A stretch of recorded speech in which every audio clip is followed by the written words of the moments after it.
Hi guys, this is Rajesh. Welcome to this video. दोस्तों, आज मैं बात करने जा रहा हूँ हैबिट फॉर्मेशन के बारे में। जी हाँ दोस्तों, हमारी जो आदतें होती हैं उसके बारे में। दोस्तों, हम सब जानते हैं कि अगर हमारी आदतें अच्छी हैं तो लोग हमें अप्रिशिएट करते हैं, लोग हमें रेस्पेक्ट करते हैं, लोग हमें रिकग्नाइज करते हैं। अगर हमारी आदतें अच्छी ना हो तो लोग हमसे दूरियाँ बना लेते हैं, लोग हमसे कोई नाता नहीं रखना चाहते हैं। दोस्तों, एक बहुत ही पॉपुलर कहावत है, अच्छे संगत का अच्छा नतीजा। अगर हम अच्छे संगत में रहते हैं तो हमारी आदतें अच्छी होती हैं, हमारे व्यवहार अच्छे होते हैं, हम अच्छा सीखते हैं, अच्छा बिहेव करते हैं, अच्छा लर्न करते हैं। तो ये सब हमारे हैबिट का ही एक हिस्सा है।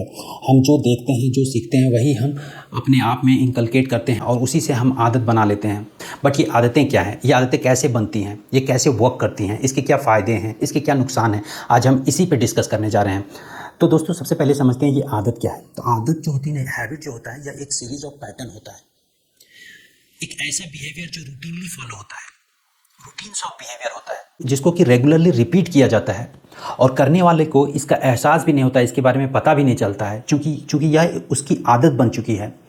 उस काम को करते करते उसको उस चीज़ की उसको आदत हो जाती है, इसीलिए उसको पता भी नहीं चलता है कि वह किस बिहेवियर को फॉलो कर रहा है, किस रूटीन को एक्सरसाइज कर रहा है, किस पैटर्न के सीरीज से वो अपने काम को कर रहा है। इसी को हम कहते हैं आदत बन जाना, आदत लगना, या फिर आदत, हैबिट।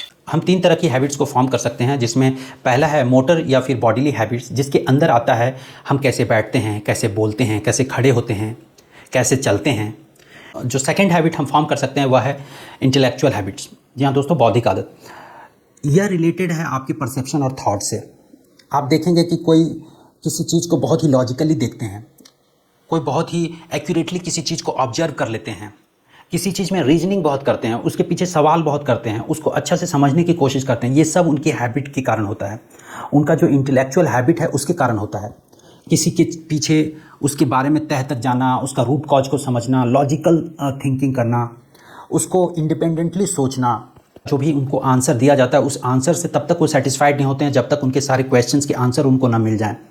और जो तीसरी तरह का हैबिट आप लोगों में पाएंगे या देखेंगे वह है habit of character, habit of emotions. जी हाँ दोस्तों, ये हैबिट ही है जिसके चलते आप देखेंगे कि कोई किसी से बहुत ही फ्रेंडली होकर बात करता है, या कोई बहुत ही हार्ड वर्किंग है, बहुत ही ऑनेस्ट है, या फिर कोई किसी के अंदर काफ़ी रुचि लेके उससे कांटेक्ट करता है, उससे कनेक्ट करता है। ये सब उसकी हैबिचुअल एक्टिविटी है। बिकॉज ऑफ उसके हैबिट्स ये सब वो करता है। उसकी आदत बन चुकी है लोगों से घुल मिल के रहना, हार्ड वर्किंग करना, ऑनेस्ट रहना, खुश रहना, या फिर गुस्से में बात करना, एग्रेसिव में बात करना, सामने वाले को रिस्पेक्ट नहीं देना, या फिर सामने वाले को रिस्पेक्ट देना। ये सब उसकी हैबिट के कारण होता है। तो जी हाँ दोस्तों, यह है जो तीसरी तरह की हैबिट आप लोगों में देखेंगे या लोगों में ऑब्जर्व कर पाएंगे। So the bottom line is, habit हमारे जीवन में काफ़ी बड़ा रोल प्ले करते हैं। इनका कंट्रीब्यूशन हमारे हेल्थ में, हमारे हैप्पीनेस में, हमारे एफिशिएंसी में साफ दिखता है। अगर कोई हैबिचुएटेड है सुबह जल्दी उठने का, एक्सरसाइज करने का, समय से सोने का, समय से जागने का, तो उसका हेल्थ अच्छा रहता है। अगर कोई हैबिचुएटेड है अपने काम को समय पे करने का, काम को नहीं टालने का, तो उसका एफिशिएंसी भी बना रहता है और उसके काम भी समय पे होते हैं। वहीं दूसरी तरफ अगर कोई हैबिचुएटेड हो गया है अपने काम को टालने का, काम से पीछे भागने का, तो वह लेजी बन जाता है, उसके काम पूरे नहीं हो पाते हैं। तो ये सब होता है हैबिट्स के कारण।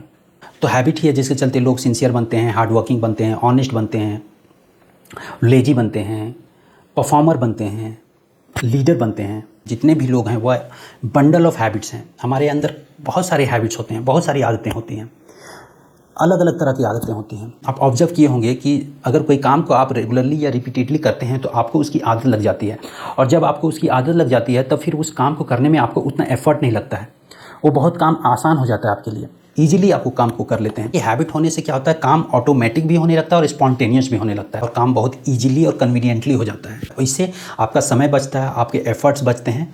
और एक बात, अगर कोई आदत आपको लग गई, अगर आपको कोई हैबिट हो गई, फिर उसको चेंज करना भी बहुत मुश्किल हो जाता है, उसमें परिवर्तन लाना भी काफ़ी मुश्किल हो जाता है। आप बहुत ईजिली उसको चेंज नहीं कर पाते हैं, क्योंकि आप उस हैबिट के अनुसार एकस्टम्ड हो गए हैं, अपने आप को ढाल चुके हैं। तो उसको चेंज कर पाना, उसमें मॉडिफिकेशन कर पाना, ये थोड़ा डिफ़िकल्ट होता है। फॉर्मेटिव पीरियड जो होता है किसी हैबिट को फॉर्म करने का, वो चाइल्डहुड होता है। तो इसीलिए स्कूल में या घर में ऐसे वातावरण, ऐसे माहौल, ऐसे एटमॉस्फेयर क्रिएट करनी चाहिए जहाँ अच्छी आदतों के बारे में बच्चों को बताया जाए, बच्चों को दिखाया जाए, ताकि बच्चे उसका अनुसरण करें और अच्छी आदतों को सीखें, उसको इनकलकेट करें। और उनके जीवन में अच्छी आदतों का अच्छा प्रभाव दिखने लगे। आई होप ये वीडियो आपको पसंद आएगी। मिलते हैं अगले वीडियो में, तब तक के लिए गुड बाय, टेक केयर।